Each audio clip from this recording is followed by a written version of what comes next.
내게로 와서 쉬라 하는 제목으로 말씀을 드리겠습니다. 인류가 시작된 이래 사람들은 인생은 무엇인지에 대한 궁금증을 해소하지 못하고 끝없이 인생에 대하여 논하고 연구하곤 했습니다. 많은 철학자들 또한 인생의 답을 얻기 위하여 고민하고 노력하지만 하나님을 떠나서 인생이 뭔지 답을 얻는 것은 불가능합니다. 제가 설교 준비를 위해서 포털 사이트에 세상 사람들은 인생은 뭐라고 씨부리려나 싶어가지고 이렇게 인생은 뭔가라고 해서 이렇게 한번 쳐봤더니 뭐라고 저거들 생각하는 대로 막 써놨더라고요. 그런데 이제 그 중에 제가 한 개 골라가지고 일반 사람들이 인생에 대하여 깊이 고민하며 하는 말들을 보고 제가 한번 읽어드리려고 합니다. 우리들은 이 땅에 왜 태어났나? 무엇을 얻으려고 태어났나? 무엇을 찾으려고 태어났나? 인생의 삶에 아무리 애를 써도 얻을 수 없고 찾을 수 없는 게 인생살이다. 얻는 것은 고통, 슬픔, 괴로움, 아픔, 죽음이다. 그 짧은 삶 속에서 우리가 찾은 것은 무엇일까?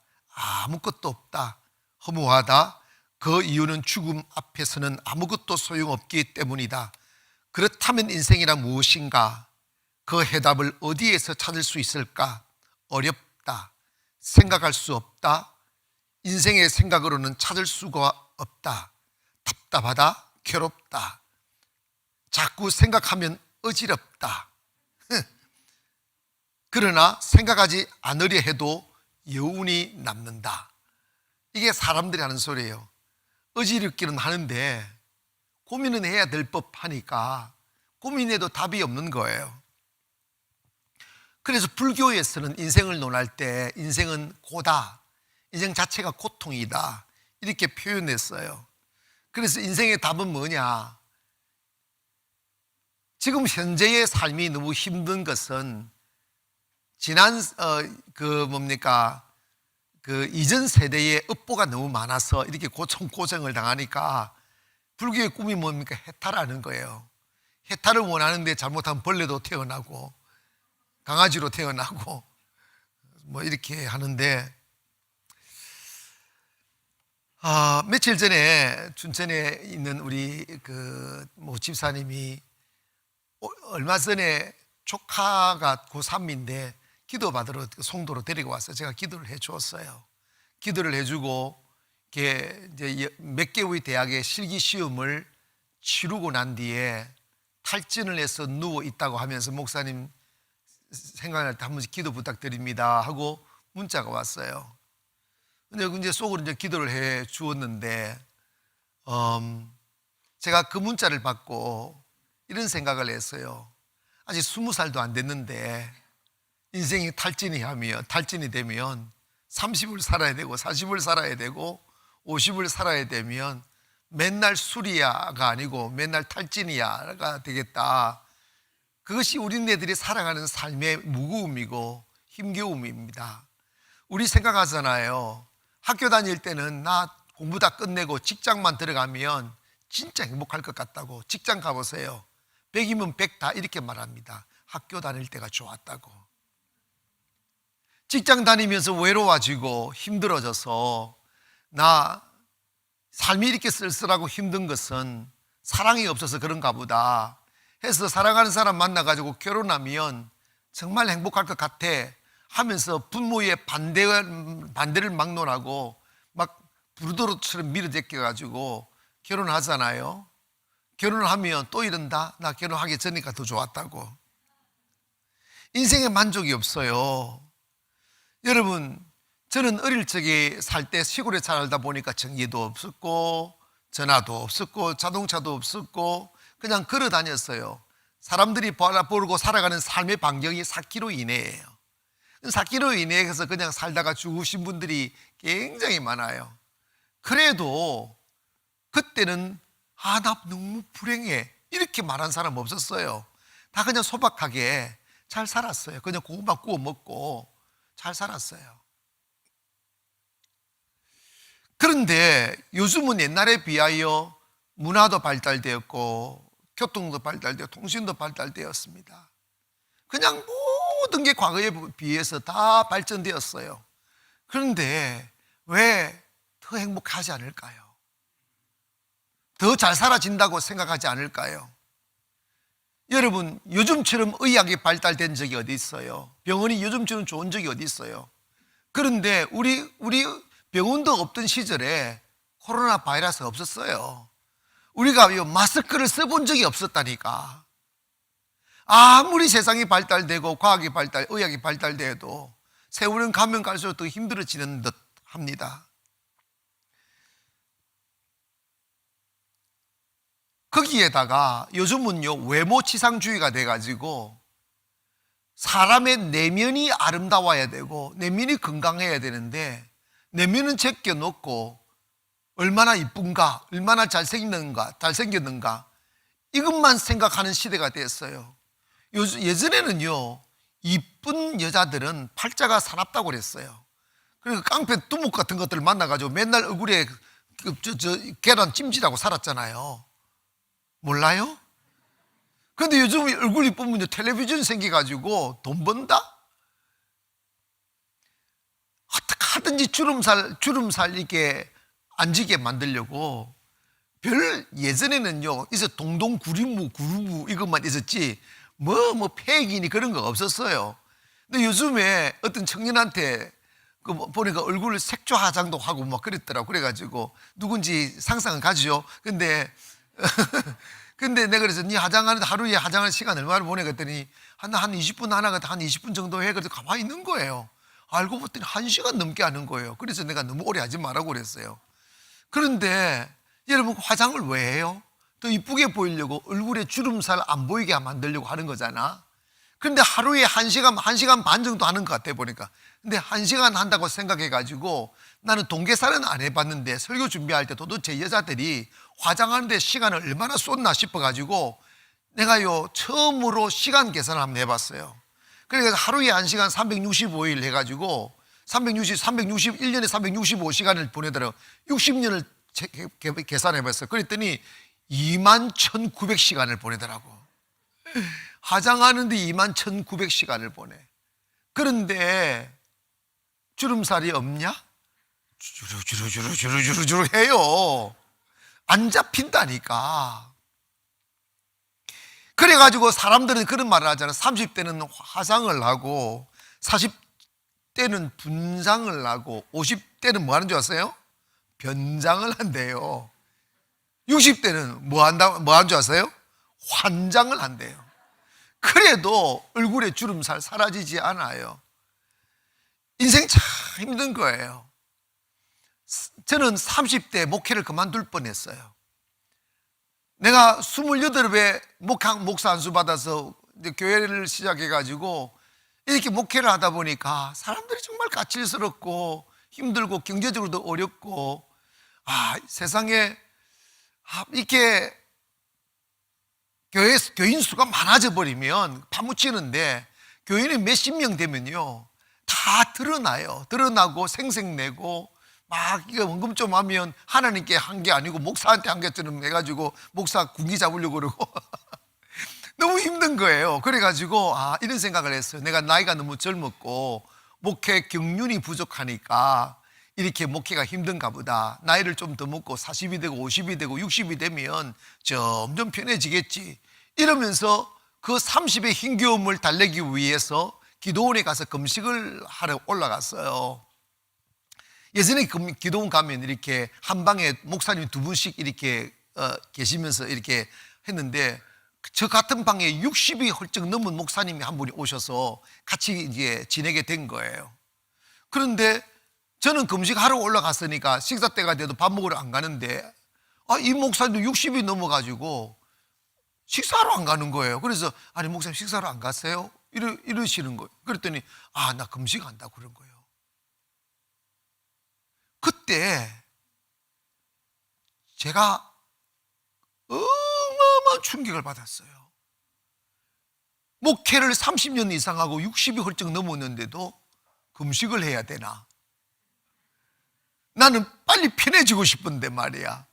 막 충격이 오는데, 아니 그래서 내가 이렇게 물었어요. 목사님, 목회를 30년 이상 했는데 노하우가 안 생기느냐고.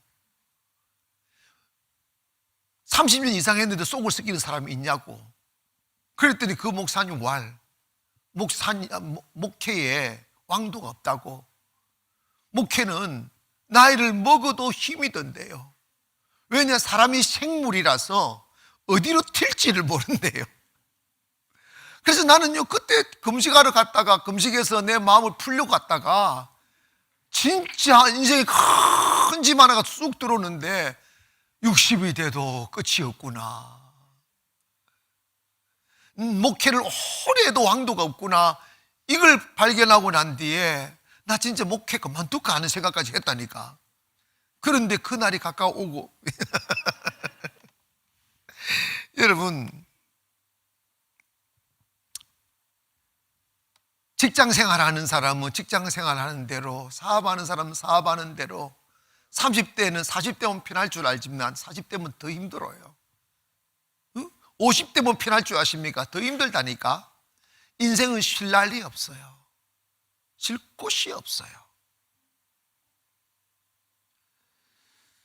그래서 사람들은 마음을 좀 달래고 위로를 받으려고 종교라는 곳을 찾지요. 이 땅에는 이름 모를 종교들이 정말 많아요. 그런데 마르크스가 종교는 아편이라고 그랬잖아요. 그래서 공산주의자들이나 극좌파들은 교회를 그렇게 싫어해요. 종교를 부인하니까. 그런데 나는 그것을 이해해요. 하나님이 살아계시지 아니하면 종교예요. 엄격히 따지면 우리 기독교는 종교가 아니고 생명입니다. 왜냐, 하나님이 살아계시니까 말이에요. 그런데 제가 종교는 아편이라는 게 어느 정도 동의를 한 게, 예전에 네팔에 갔다가 겐지스 강 상류에 있는 화장터를 들리게 되었는데, 거기에서 끝없이 죽은 사람들의 시체들이 막 이렇게 들어오는데, 죽은 사람을 겐지스 강물에다가 이 무릎까지 이렇게 담가 놓더라고. 왜 담가 놨다 그랬더니, 죽은 사람이 겐지스 강에다가 몸을 담가 놔야 그 몸이 거룩해진다는 거예요.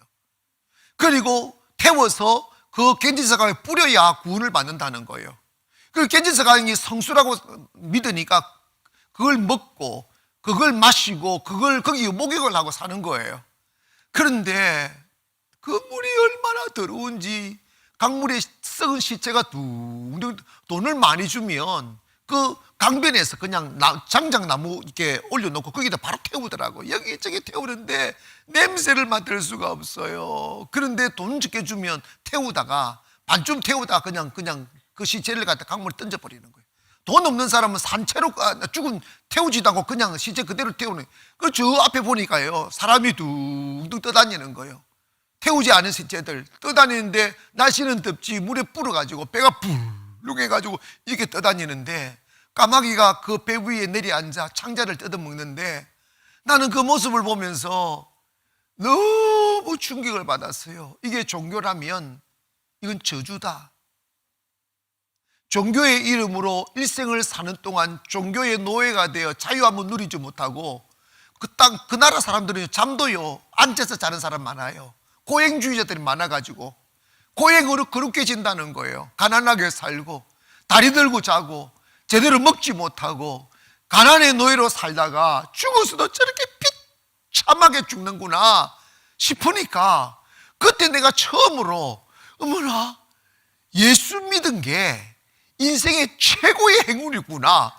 나는 그 시체 앞에서 그것밖에, 아이고 주여, 나는 그걸 몰랐어요. 나는 처음부터 예수 믿었으니까 예수 믿은 게 이렇게 좋고 행운인 줄 몰라서, 그때 나는 그 강변에 서가지고 그 시체 구덩이에서 내가 예수 믿은 게 다행이다, 예수 믿은 게 행운이다, 주님 내가 예수 믿게 해주셔서 감사합니다, 그러고 있었다니까. 그러니까 여러분 봐봐요, 정말 사람은 종교 잘못 걸려들면요 평생 종교의 노예로 살다가 자유 누리지 못하고 지옥 가는 거라고. 여러분, 동물들을 보면 배가 고파서 풀 뜯다가 맹수한테 잡혀먹고, 목이 너무 말라서 강가에 가서 물 먹다가 악어한테 잡혀 먹어요. 인생에게도 마찬가지예요. 인생은 나그네인데, 나그네라는 것은 목적지를 향해 항상 걸어가는 것을 의미해요. 걷다 보면요, 배가 고파요. 걷다 보면 목이 말라요. 그럼 배가 고프면 식당도 가야 되고, 목이 마르면 주막으로 가야 되는데, 잘못 걸려들면 망하는 거예요. 그래서 주님이 말씀하셨어요. 수고하고 무거운 짐 진 자들아 다 내게로 오라는 거예요. 주님께로 오라는 거예요. 아멘. 여러분 봐봐요. 삼손이 목이 마르다고 기생집에 갔다가 두 눈 뽑혔잖아. 인생을 살다 보면 외로울 때가 있어요. 주막에 들릴 수도 있어요. 그러면 잘못 끌려들면요, 인생 망친다니까. 탐욕에 빠져서 정성 카지노에 갔다가 인생 망치는 사람이 얼마나 많냐 이 말이에요. 사람들이 그 외로움 당하고, 위로받고 길 찾기 위해 이 종교에 기웃거리고 저 종교에 기웃거리다가 인생 망치는 거예요. 외롭다고 이 사람 저 사람 만나다가 인생 망치는 거예요. 인생은 가만히 있다가 망하는 것 없어요. 사업하다가 잘못된 사람 만나가 사기꾼 만나가 망치기도 하고, 잘못된 곳에 투자해서 망치기도 하고, 노름에 빠져 망치기도 하고, 술에 취해 망치기도 하고, 그 사기꾼 만나서 망치기도 하고, 그러잖아요. 그런데 주님이 우리에게 삶에 지쳐가는 우리들에게 말씀하시기를, 무거운 짐을 가진 자들은 다 내게로 오라고 해요. 예수께로 오라는 거예요. 주님이 왜 그러냐? 요한복음 14장 6절에 보니까 예수께서 이르시되 내가 곧 길이요 진리요 생명이니 나로 말미암지 않고는 아버지께로 올 자가 없느니라. 예수님이 유일한 생명의 길이라는 거예요. 그러므로 여러분, 우리 교회에 나와 주님을 만난 사람들은 길 찾기 성공한 거예요. 방황이 끝이다 이 말이에요. 할렐루야. 사람들은 인생의 길을 찾지 못하고 방황하지만 여기가 구원이 있을까 저기 구원이 있을까, 여러분 엄연히 따지면 다른 종교들이 그의 종교라면 우리 기독교는 종교가 아니에요. 사람이 만든 게 아니잖아요. 하나님에 의해 계시된 종교이고 진실이 있고 생명이 있고 구원이 있다 이 말입니다. 그래서 성경 사도행전 4장 12절에 보면 베드로가 이렇게 외쳤어요. 다른 이로서는 구원을 받을 수 없나니 다른 이로 구원은 없다 말이에요. 이해하시면 아멘. 천하 사람 중에 구원을 받을 만한 다른 이름을 우리에게 주신 일이 없다. 오직 예수만이 구원이시다. 예수만이 길이다. 그러므로 삶의 길을 찾지 못하고 방황하며 인생이 뭔지 답을 찾지 못하여 헤매이는 사람들, 주님은 말씀하시는 거예요. 내게로 오라고. 내가 길이라는, I am the way, 나만이 길이라는 거예요. 오늘 여러분 주님을 알게 된 것이 축복이고 주님께로 온 것이 행운임을 믿습니다. 정말 나는 그 겐지산 상류에서 그 강을 건너는 다리 위에서 여기저기서 참하게 사람을 태우는 현장을 보면서 이게요 잘 안 타잖아. 그러니까 이만한 장대에 가지고 사람을 이렇게 뒤집고 저렇게 뒤집고 이렇게 뒤집고, 아이고 그 모습을 보면서 나는 한참 동안 보면서 이런 생각했어요. 야, 진짜 예수 믿는 게 행운이구나. 주님께로 가시면 절대로 망하지 않습니다. 이용당하지 않습니다. 행복해지고 성공하고 내 세에서도 이 세상에도 복을 받고 내 세에서도 복을 받는 길이 예수님께 있음을 믿기를 바랍니다. 두 번째로 주님이 말씀하기를 내게로 오면 주님이 뭐 하시느냐면 쉼을 주시겠다는 거예요. 내가 너를 쉬게 하리라. 28절에 보니까 수고하고 무거운 짐진 자들아 다 내게로 오라. 내가 너를 쉬게 하리라. 여러분, 사실 어린아이들도 제가 50일의 기적을 하게 되면 안수를 하잖아요. 그 아이들이 그렇게 안수를 받으려고 노력을 많이 해요. 오지 말라고 하니까 못 오지 막 뛰어와요. 그런데 5살, 6살, 7살 되는 애들이 안수를 다 받고 나면요 계속 받으려고 그래요. 그래서 내가 물어봤어요. 너희들 왜 안수를 받으려고 그러니? 그랬더니 7살짜리가 하는 말이 마음이 편안해. 7살짜리 삶이 얼마나 고달픈지 안수 받으면 마음이 편안하다는 거야. 여러분, 우리가 인생을 살면서 언제 쉴 날이 있겠어요? 정말 힘들어요. 엄마의 자리를 지키는 게 쉽지 않아요. 아버지의 자리 지키는 거 쉽지 않고요. 대표 자리 지키기 쉽지 않아요. 힘이 들어요. 엊그저께 저희 교회 성도님인데 식당을 하게 돼서 저 지방에 내려가 계시는데 이 코로나 기간에 식당하고 하게 되면 너무 지치는, 교회도 잘 못 오고 이러다 보니까 편지하고 선물하고 보내면서 무슨 문자를 보냈느냐 하면, 목사님, 제가 사실은 일을 다 마치고 설거지 다 하고 식당 정리하고 나면 우리가 8시 예배 드리는 그 예배를 듣지를 못하고 9시가 훌쩍 넘어버린다는, 그러면 조금 전에 있던 그 링크를 해놓으면 또 들을 수 있게 되니까 그 링크를 해놨다가 다 정리하고 밤 늦은 밤에 그 말씀을 매일 듣는다는 거예요. 매일 들으면서 위로를 받고 힘을 얻고 살아간다는 거예요. 그래서 감사하다고 이러면서 남긴 말씀이, 목사님, 항상 변함없이 지금 그 모습 그대로 그 자리에 계셔달라고 이렇게 문자를 남기는 거예요. 뭐 좋은 말이죠. 여러분, 기억하세요. 그 자리에 그 모습 그대로 서 있다는 게 쉬운 게 아니에요. 아멘 합시다. 여러분, 있잖아요. 그 사람마다 하나님은 그 사람이 지고 가야 될 짐들이 다 있어요. 그런데 그 짐을 벗어버리면 쉬울 것 같아도 목사님들은 은퇴 빨리 하시려고 하는 분들도 가끔 있어요. 그래가지고 나 은퇴했으면 좋겠다고 그러시길래 진짜 은퇴를 했어요. 은퇴를 하신 뒤에 제가 전화를 드렸어요. 목사, 은퇴하시니까 참 좋으시겠네요. 좋으셔요. 그랬더니 목사님, 내가 목사님한테만 내가 마음을 털어놓고 이야기를 하는데 죽고 싶대요.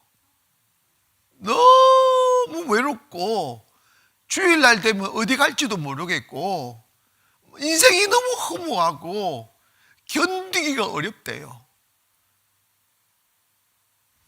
그래서 짐을 벗어버려도 행복하지 않구나.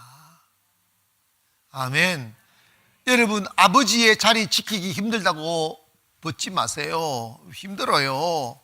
어머니 자리 마찬가지입니다.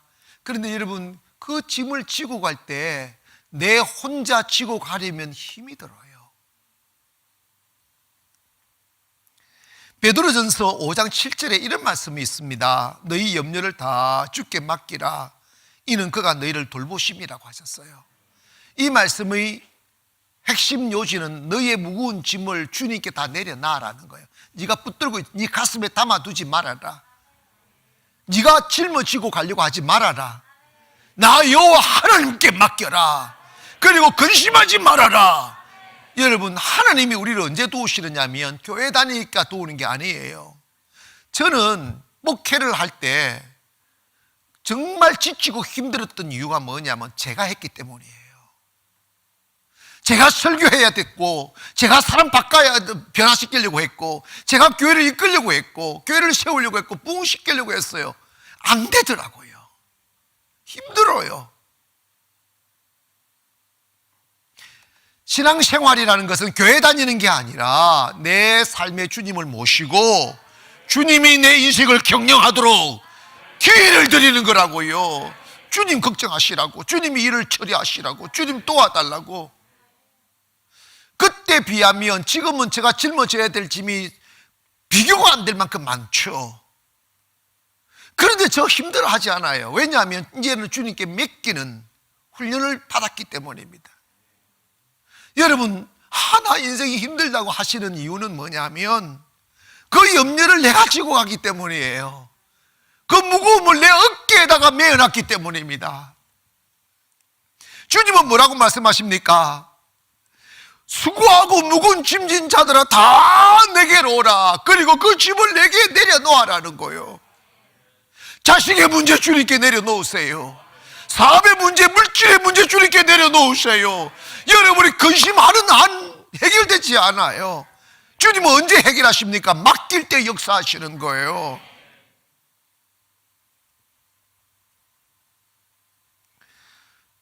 우리는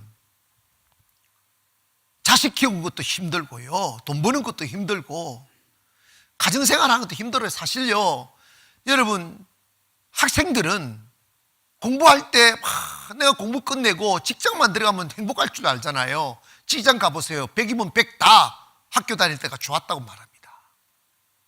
직장 다니면 혼자 있으니까 외롭거든. 그리고 직장에서 막 잔소리 듣고 막 이렇게 경쟁하고 힘드니까 마음의 위로를 받으려고 결혼을 또 꿈꿉니다.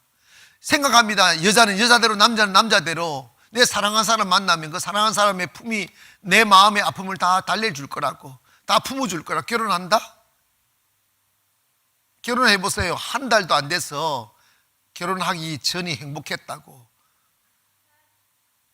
집사님도 그렇게 생각했죠?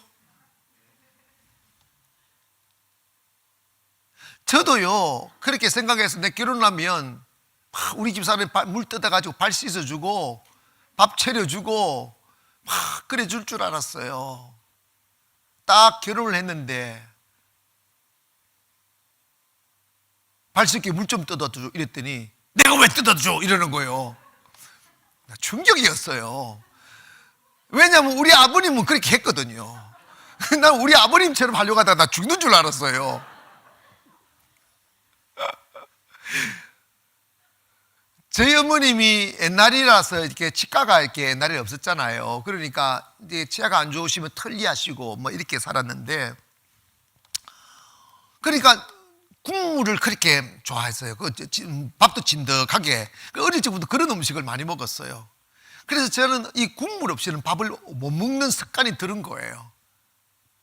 그런데 제 인생에서 제일 무서운 게 국물도 없는 건데, 세상에 결혼을 탁 해서 밥상 앞에 앉았는데 아무리 쳐다봐도 국물이 없는 거예요. 우리 집 사람은요, 염소가예요. 지금도 염소가예요. 국물을 안 먹어요. 밥을 먹으려고 하니까 밥을 못 먹겠는 거예요. 내가 이러려고 결혼했나?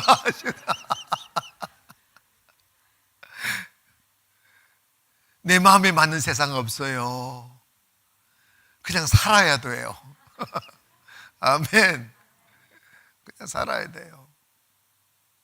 그런데 제가 깨달은 게 하나가 있어요. 주님이 누구에게나 목마르게 하시고 누구에게나 배고프게 하셔요. 그게 인생은 나그네니까. 그런데 신앙은 뭐냐? 그 무거운 짐을 다 풀어서 주님의 십자가 앞에 다 내려놓는 거예요. 할렐루야. 그래서 요즘 저는요, 그걸 잘해요. 뒤로 나자빠지는 걸 잘해요. 저는 이 송도에 와서 너무 벽을 많이 느꼈어요. 한계 말입니다. 그때마다 나자빠진다는 것은 다 포기한다는 뜻이 아니라 주님 알아서 하시라고 하고 나는 그냥 마음을 비워버려요. 근데 신기한 건 주님 앞에 딱 마음을 비우고 주님 알아서 하세요 하고 나자빠지면서 그냥 내 마음 편안하게 먹고 있으니까 일이 너무 잘 해결되고 막 축복이 오고 그러더라. 그러니까 여러분, 신앙생활에 가장 어리석은 것은 뭐냐면 짐을 내 가슴에 담아두는 거예요. 아내가 짐이 되고 남편이 짐이 되고 자식이 짐이 되고 사업이 짐이 될 수 있어요. 그거 내가 해결하려고 하면 스트레스 받아요. 그걸 주님께 다 맡기기를 바랍니다. 찬송가 중에 십자가 그늘 아래 나 쉬기 원하네, 이 찬양, 여러분 이 찬양의 가사 속에 여러분 마음을 담아서 한번 불러볼까요? 십자가 그늘 아래 나 쉬기 원하네, 저 햇빛이 무겁고 또 짐이 무거워 이 광야 같은 세상에 늘 방황할 때에 주 십자가의 그늘에 내 쉴 곳 찾아, 이 광야 같은 세상에, 이 광야 같은 세상에 늘 방황할 때에 주 십자가의 그늘에 내 쉴 곳 찾았네.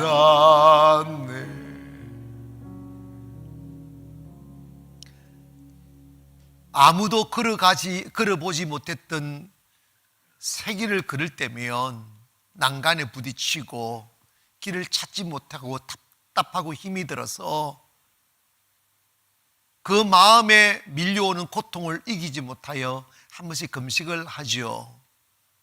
금식하러 들어갈 때는 너무 길도 안 보이고 너무 그 마음의 중압감이 커서 숨을 쉴 수 없어서 금식 아래 산으로 올라가는데, 산에 가서 막상 하루만 딱 굶어버리면요, 배는 고픈데 마음이 편안해요. 그래서 금식을 하는 거예요. 여러분 힘든 사람들 굶으세요. 정말 그 신기해요. 하루만 딱 굶어버리면요, 이틀부터는 마음이 편안해요. 그리고 이틀째 딱 되면 새로운 눈이 떠져요. 마음이 무겁고 마음이 부딪히고 힘든 것은 욕심 때문에 그래요. 짐을 하나님께 내려놓지 않고 내가 짊어지고 있기 때문입니다. 믿음이란 내 삶의 짐을 주님께 내려놓는 거예요. 십자가 앞에 탁 내려놓는 거예요. 신기한 게 있어요. 하나님은 불쌍해서 응답하지 않아요. 고생한다고 응답해 주시는 게 아니에요. 하나님은 주님을 믿고 신뢰함으로 우리의 무거운 짐을 주님께 다 맡겨놓을 때 역사하는 거예요. 아멘. 저는 그런 걸 정말 많이 경험해요. 정말 많이 경험해요. 한계에 딱 부딪히면요, 주님 알아서 하시라고 하고 나는 그냥 잊어버려요. 잊어버리면 길이 전혀 없는데 길이 생긴다? 길이 찾아와요. 성경에 말씀하셨잖아요. 광야의 길과 사막의 강을 내세워준다고. 그걸 경험해야 그리스도인이지. 심은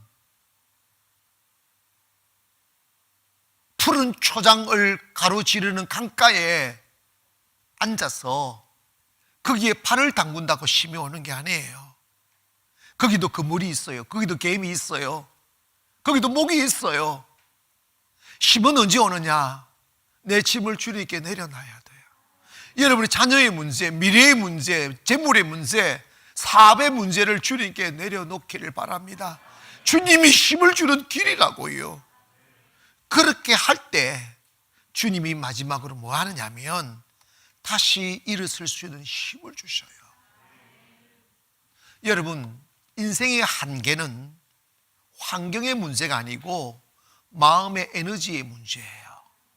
아무리 힘이 들어도 그걸 이겨낼 수 있는 마음의 에너지만 있으면 다 이겨내요. 짐의 문제가 아니고 마음의 문제더라고요. 주님은 뭐 하느냐? 우리에게 힘을 주시는 분이에요.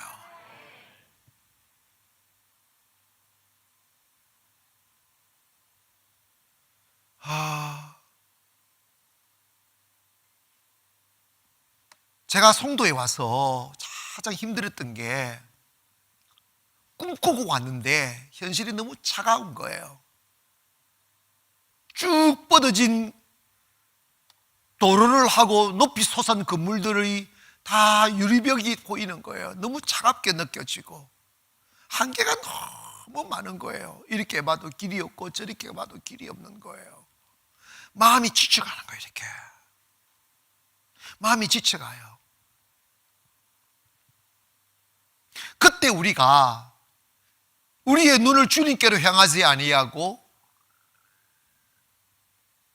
삼손처럼 드릴라의 무릎에 앉으면 오히려 더 먹이 사슬이 됩니다. 두 눈 뽑히고 인생 망가져요. 배고플 때, 목마를 때 주님께 가야 돼요. 주님께 가서 탁 무릎을 꿇으면, 끝까지 무릎을 꿇으면 마음에 부담감이 있어도 무릎을 꿇고, 그 다음에 조급한 마음이 들어도 응답이 오실 때까지 무릎을 꿇고, 불안감이 들어도 그걸 이겨내고 무릎을 꿇으면 정말 하나님의 시간이 있더라고요. 하나님의 응답의 시간은 분명히 옵니다. 그때를 기다리는 게 믿음이에요. 그렇게 해서 우리가 상가를 털어내고 이곳에 오고, 또 이곳에 와서도 얼마 되지 않아 또 새성전지라는데 아무 길이 없었잖아요. 그런데 하나님이 길을 여시더라고. 건축도 지금 하고 있잖아요. 길을 여시더라니까. 기다려야 돼요. 주님은 다시 일어날 수 있는 힘을 주시는 분이에요. 다시 용기를 내라고. 여러분, 모세는 어머니 요게베스로부터 들은 바 자기 레이 민족에 대한 이야기를 듣고 자라났어요. 그러나 그가 왕자의 옷을 입고 살았기에 화로운 삶을 살다가 40이 되어 자신의 사명을 찾아가려다가 자기 주먹과 자기 혈기로 나서려다가 도리어 도망자가 되어 생명을 보존하기 위하여 아무도 찾아올 수 없는 저 깊은 미디안 꼴짜기까지 들어가 광야 생활을 한 지가 40년이 지나 80이 되었잖아요. 애굽은 모세에게서 두려움이었어요. 애굽은 모세에는 넘을 수 없는 산이었어요. 그래서 사명이고 뭐고 다 잊어버리고 이 육신의 삶이라도 편하게 살려고 그냥 양치기 하며 살았다고요. 그리고 이제는 애굽으로 돌아가서 애굽을 정복하고 뭐 이런 것은 상상할 수 없는 사람으로 변했습니다. 그런데 하나님께서 그때 다시 나타나신 거예요. 애굽으로 가라는 거예요. 깜짝 놀랐습니다. 내 꼴 좀 봐라고, 내 이 늙어버린 몸뚱아리 보라고, 무식해버린 내 자신을 보라고, 나는 양치기에 불과하다고. 근데 하나님은 가라는 거예요. 하나님, 난 말도 못한다고. 그래? 그 문제가 아니야. 내가 아론을 붙여서 너의 대변자가 되게 할 거라고. 나 아무 능력이 없다고. 내가 군대가 있습니까? 뭐 있습니까? 그래서 하나님이 모세에게 지워준 것 딱 하나가 있어요. 애굽을 정복할 수 있는 힘, 홍해를 건널 수 있는 힘, 반석을 쳐서 물을 흐르게 할 수 있는 능력, 그게 지팡이였어요. 그 지팡이 뭐냐? 내가 너와 함께 하겠다는 비밀입니다. 하나님의 사람들, 교회와 하나님의 사람들에게 있어서 가져야 될 유일한 것은 바로 이 지팡이예요. 저 사람은 하나님이 함께 하신다. 모세는 그 지팡이로 바로를 꺾습니다. 홍해를 갈라냅니다. 반석을 칩니다. 이스라엘 백성 인도합니다. 그게 뭐예요? 하나님을 모신 자에게 따라오는 신비한 능력이에요. 우리에게는 그게 있다 이 말입니다. 하나님이 나와 함께 하시, 무엇을 해도 할 수 있고 어디를 가도 형통하고. 할렐루야. 근데 거기에 대한 확실한 신뢰가 있어야죠.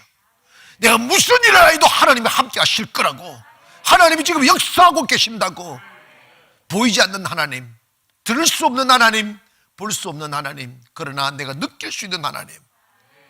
사랑하는 여러분, 지금 온 세상은 격변의 시대를 살아가고 있습니다. 앞으로 어떤 시대가 찾아올지, 어떤 얼굴의 세상이 우리가 다가올지 아무도 모르는 방황 속에 있습니다. 정치인들도 길을 모르고, 의사들도 모르고, 경제인들도 길을 몰라요. 이때 우리는 주님께로 가야 돼요. 주 앞에 엎드려야 됩니다. 길을 내실 것입니다. 두려워하지 말기를 원합니다. 그리고 나 뭐 해먹고 살지? 그 생각하지 마세요. 뭐든지 하시려 하십시오. 그리고 주님이 주시는 힘이 있을 겁니다. 주님, 내 손에도 그 지팡이 쥐어달라고. 아멘. 삼손이 하나님의 성령에 감동받아 살아갈 때는 블레셋이 우스웠어요. 그러나 그 하나님의 함께 하심, 성령의 감동을 놓치는 순간 그 인생은 무너졌어요. 오늘 교회가, 성도들이, 그리스도인들이 하나님이 내미신 그 지팡이를 잡아야 돼요. 세상 자랑하지 말고, 세상 재물 자랑하지 말고, 인맥 자랑하거나 환경 자랑하지 말고 주님이 내미신 그 지팡이를 잡으십시오. 하나님 나와 함께 해주십시오. 하나님께서 길이 나보다 앞서 가셔서 험한 곳을 평탄케 해주시옵소서. 광야에 길을 내어 주시옵소서. 사막에 강을 내어 주시옵소서. 주님 그 하시는 분이에요. 사랑하는 여러분, 삶의 무거운 짐을 지고 낯선 길을 가야 되는, 또 먼 길을 떠나야 되는 우리에게 필요한 위로, 우리의 필요한 능력은 하나님이 함께 주시는 지팡이 잡는 거예요. 오늘 저와 여러분 그것이 먼 곳에 있지 않습니다. 주님 앞에 엎드리면, 할렐루야, 주님 앞에 엎드리고 있으면 그 지팡이는 우리에게 주어집니다. 그 붙들고 승리하기를 주의 이름으로 축원하며, 저는 우리 교회가 힘겹게 예배를 이어가지만 매일 예배 드리는 이유 뭐냐면 그 지팡이 잡고 있어야 된다. 그러면 코로나 이후에 하나님의 역사의 시간이 분명히 온다. 기적 같은 일들이 일어난다. 할렐루야. 그러므로 오늘 여러분이 잡아야 될 게 무엇입니까? 하나님이 나와 함께 하심, 그 능력의 지팡이 잡기를 원합니다. 그만 잡고 있으면 다 이길 수 있어요. 이 그리스도인들에게 세상 다 잃어버려도 괜찮아요. 돈 다 잃어버려도 괜찮아요. 그 고통과 그 외로움과 가난을 통하여 능력의 지팡이만 잡을 수 있으면 그 지팡이는 다시 우리를 일으켜 세워주실 줄 믿습니다. 그러므로 저와 여러분이 내 모든 무거운 짐을 주님께 내려놓고 주님 손잡고 감으로 이 세상을 쉬어가며 살고, 마음의 안정을 누리며 살고, 두려움 없이, 불안감 없이 당당하게 살아가기를 주님의 이름으로 축원합니다. 기도하겠습니다.